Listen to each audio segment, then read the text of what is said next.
لو عايزة تعملي ملوخية في وقت قياسي بألذ طعم، تعالي كده تابعي الفيديو معايا للآخر وشوفي هعمل الملوخية ازاي.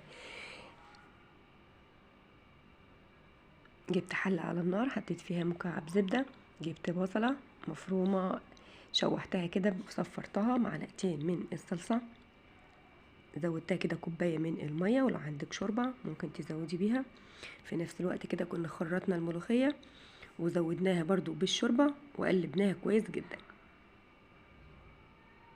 سبت كده التسبيكة تتسبك معايا، وبعدين جبت معلقة من الكمون، معلقة من الكزبرة الناشفة، ومعلقة من الملح.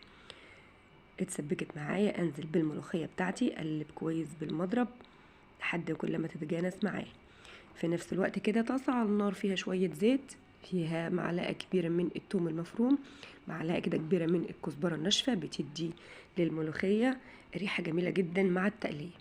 قلبي كويس جدا، صفريها بس مديها اللون الذهبي، ما تحرقيهاش عشان ما تمررش معاكي. خلاص الطشة بقت جاهزة، معلقتين كده كبار من الملوخية وانزلي بيهم على الطشة وطشي الملوخية. الملوخية بتاخد معايا غلوة واحدة بس، واطفي النار على طول، ما تحاوليش ان انتي تغليها كتير. اطفي بقى النار عليها. الملوخية بعد ما تخلصيها ما تغطيهاش، وتاكلي احلى ملوخية وبالهنا والشفا.